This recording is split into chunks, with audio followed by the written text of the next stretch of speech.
Psychological drama Yellowjackets, the Showtime drama based on a girls' high school football team from New Jersey who are involved in a plane crash en route to Seattle for a tournament, has recently been greenlit for a second season after the success of the first outing, and fans are excited to say the least. Stay tuned, as today we're discussing Lottie's scar and how it might have a deeper meaning than we first realized. First up, let's get right into the meaning of Lottie's scar. Stay tuned. As fans of the show will know, Yellowjackets Season 1 chronicles the struggles of our favorite girls' football team after they are stranded out in the wilderness following a distressing plane crash. Lottie, one of the show's main protagonists, is scarred after one particular scene, but we are pretty certain there is a hidden meaning behind the scar. There were some pretty subtle implications of supernatural goings-on during Season 1, as well as some more rational ideas surrounding what transpired, but Lottie appears to be in the middle of it all. In the 5th episode, entitled Blood Hive, the survivors all take part in a séance in the hope of distracting each other from the reality of their situation. They attempt to joke around about a serious topic, the fact that someone died in the attic, and whilst at first it is pretty lighthearted, it soon turns sinister after each of the survivors draws a cross on their foreheads. Shortly after, Lottie is at the window right before something or someone crashes through it, with the candles instantly going out. In what is usually only reserved for fake news articles, she then proceeds to start speaking entirely in French, a language which she doesn't even speak. What on earth? She then smashes her head into the window, cutting herself and acquiring said scar. What did you make of this scene? Pretty crazy, right? Let us know your thoughts below. So, what does the scar actually mean? Don't go anywhere. We don't really know the reason behind Jackie anointing the group with dirt and animal blood, but we think the placement of Lottie's scar probably symbolizes the third eye. Some cultures believe that a third eye on the forehead symbolizes supernatural abilities, and when Lottie cuts her head, it is probably seen as opening her third eye, whilst the rest of the gang are merely using the séance to get closer to their spiritual sides. Of course, we can see Lottie's scar throughout the rest of the season, even though some have pointed out the timeline jumps ahead. During the cutting scene, it is thought that it's a bit of a turning point for Lottie, as she has been worrying throughout the early part of the season about her medication and things she has witnessed. After the third eye opens, she's more easygoing and accepts her situation more and more, and even becomes one of the group's leaders later in the season thanks to her new outlook. We're not sure how the show's creators will handle this going into Season 2, but it has kind of been implied that Lottie has always been special, shall we say. It was thought she was suffering from schizophrenia, but the theory suggests that the medication she was taking to combat the problem was actually limiting her powers. The show's creators will have to tread carefully or risk demonizing mental health problems and/or medication for them. What do you guys think of the third eye idea? Next up, we're discussing what happened in that finale and who actually died. Of course, once we got past the overbearing feeling of dread that runs through the entirety of the episode, we were surprised to learn that only one of the main characters died after all the goings-on in the episode entitled Sic Transit Gloria Mundi.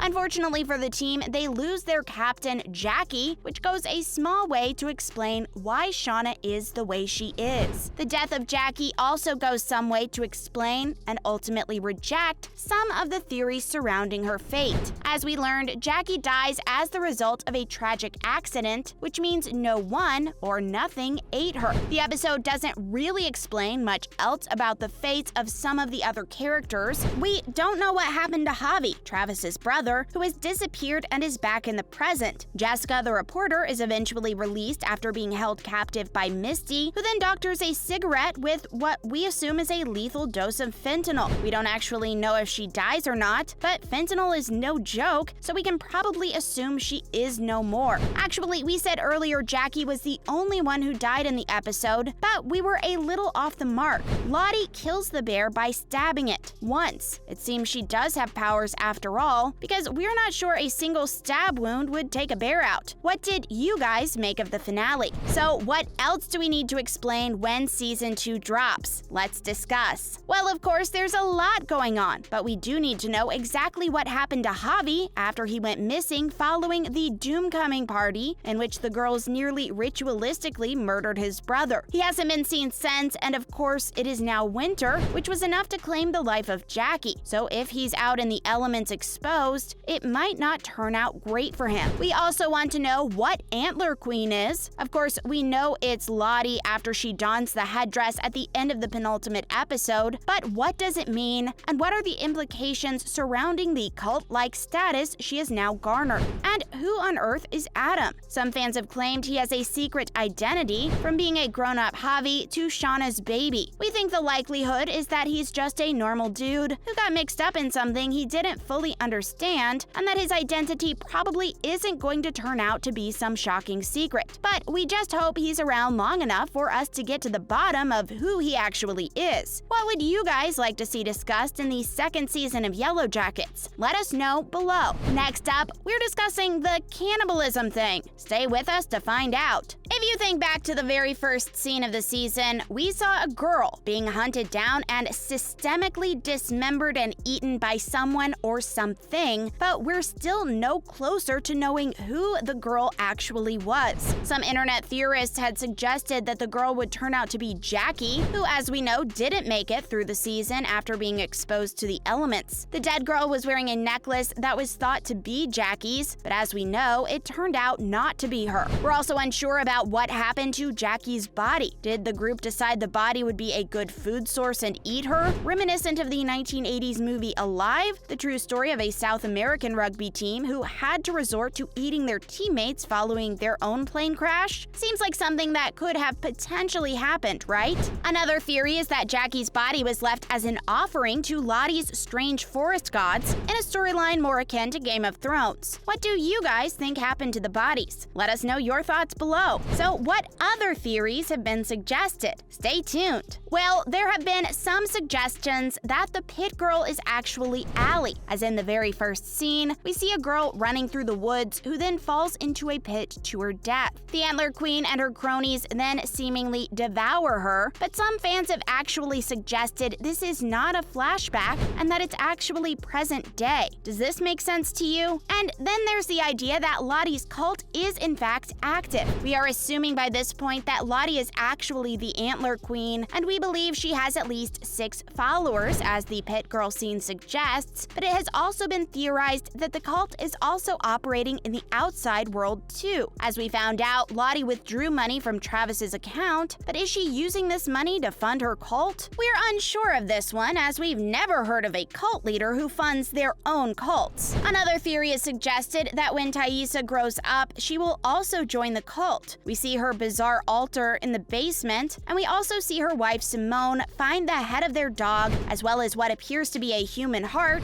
Yep. The discovery also comes at the same time Taissa learns that she won the state senate race. The theory suggests she believes making these sacrifices has helped her win. Where do you guys stand on these theories? As always, thank you for stopping by today, and remember to swing by next time for some more fun and games. Also, if you feel like doing us a solid, feel free to like and share our video, and don't forget to subscribe to our channel if you haven't already done so. Adios, amigos!